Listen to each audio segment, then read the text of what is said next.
failli partir, la pauvre. Je veux pas balancer, mais ça sent les vacances. Samuel Tarr, il se dit oh, moi j'ai réservé les vacances, ils sont gentils les gars, j'envoie les génériques maintenant. Je m'en fous, il reste 10 minutes d'émission, je me casse. Non, restez avec nous, on est encore là, 3 semaines en plus, enfin encore 15 jours. Et Coralie est là, et donc quand Coralie est là, on se calme et on écoute, bien On sûr. est sage et sérieux. Vous avez vu comment on devient sage? Oui, je sais. Allons-y. Je pratique depuis quelques mois maintenant. C'est ça. Alors, dites-nous tout. On va parler, donc, comme je vous l'ai dit tout à l'heure, de cette campagne de prévention, cette 17e édition qui a été lancée par la mutualité française PACA avec de nombreux partenaires. On ne va pas tous les citer, mais effectivement, on a des associations, on a le département, on a la ville de Nice. Voilà, on a vraiment plein de partenaires qui viennent se greffer. Pourquoi? Parce que la mutualité française PACA dépêche finalement sur différents concerts, festivals, événements de l'été, des intervenants pour sensibiliser le grand public sur différentes thématiques. Principalement, comme je vous le disais tout à l'heure, la santé sexuelle, les conduites addictives et aussi les risques auditifs. Alors pourquoi? Parce que pendant l'année, on est sur la Côte d'Azur, la population double voire triple et on a beaucoup de jeunes qui restent ici aussi, qui ne partent pas forcément en vacances. Donc on a beaucoup de monde sur les événements et donc ça peut entraîner forcément plus de comportements à risque aussi. Donc l'idée c'est vraiment d'apporter des conseils, d'apporter des informations pratiques parce que les jeunes ne vont pas forcément vers les points d'information qui existent. Donc il vaut mieux que les acteurs aillent vers eux. C'est ça. Donc effectivement, ça se passe tout l'été. Il y a plein de dates qui sont disponibles sur le site internet.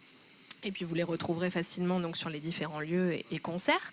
Et donc l'idée, c'est d'avoir des intervenants en santé, prévention, qui vont essayer d'aborder les jeunes qui sont aux alentours, de les intéresser, alors avec des outils pédagogiques tout simplement, pour essayer de les intéresser aux différentes thématiques. Donc on est beaucoup sur la santé sexuelle cette année parce que notamment avec la prévention du VIH, on a beaucoup d'informations à donner parce que les jeunes ont l'impression qu'aujourd'hui on guérit du sida.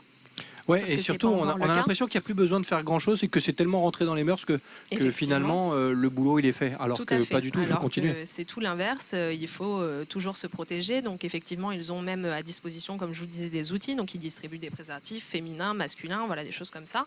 Et le but, c'est vraiment de sensibiliser les jeunes, le grand public, pour qu'ils puissent aussi en parler après avec leurs amis. Et donc diffuser les actions de prévention. On a aussi de la prévention autour des troubles auditifs parce que pendant l'été, on a des concerts. Les concerts, écouter la musique fort, ça peut fortement abîmer le conduit auditif. On a aussi des parents qui amènent les jeunes enfants. Ça, c'est pas assez surveillé, entre guillemets, parce qu'un enfant de 2 ans, 3 ans, 4 ans sur un concert, il n'a pas du tout la même oreille que nous. Ou alors il faut lui mettre les casques. Et donc effectivement, il distribue à la fois des bouchons d'oreille pour les adultes et des casques pour les enfants aussi. Donc ça, c'est très important d'être sensibilisé là-dessus. Et on a aussi toute la campagne de sensibilisation autour de l'alcool, la consommation de drogue aussi, etc. Donc voilà, c'est vraiment l'idée de rappeler les bons gestes, les bons comportements à avoir. Ils ont un éthylotest assez perfectionné dans lequel vous pouvez souffler avant de partir pour savoir si vous pouvez conduire ou pas. Donc c'est vraiment dans le but d'accompagner, dans le but d'informer, d'apprendre, pas de gronder entre guillemets les jeunes ados qui viennent pour s'amuser, etc. Mais d'essayer de les responsabiliser et de leur on n'est apporter... pas là pour faire la leçon, quoi. Voilà, ils sont pas là pour faire la leçon, ils sont vraiment là pour apporter des infos. Et du coup, ils se baladent, ils vont chercher les jeunes, etc. Et juste un petit chiffre parce que je trouve ça assez intéressant. En 2015, les stands ont attiré 4000 visiteurs, dont 800 d'entre eux qui ont eu une discussion vraiment approfondie avec les intervenants. Donc c'est-à-dire qu'ils ne sont pas juste passés comme ça, ils restent parfois un quart d'heure, 20 minutes, une demi-heure à discuter. Donc c'est qu'il y a vraiment une conversation qui s'engage, une proximité aussi avec les jeunes qui est intéressante. Et je pense que le fait d'aller dans des lieux comme ça l'été peut vraiment apporter quelque chose de complémentaire. Une dernière chose, il faut savoir que la mutualité française, c'est vraiment la mutuelle des mutuelles en fait.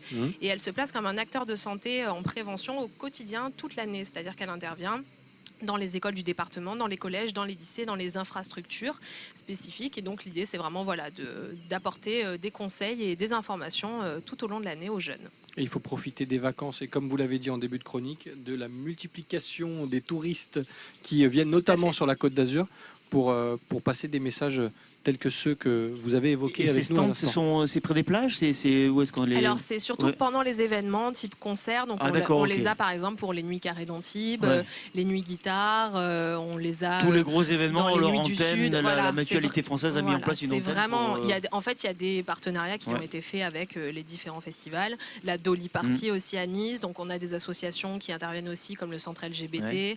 Voilà, on a vraiment une sorte de cohérence qui s'est été mises en place entre les institutionnels, les associations et la mutualité française pour être au plus près des jeunes sur les événements de l'été, pas sur les plages, mais en tout cas sur les événements festifs qui attirent beaucoup de monde chaque année.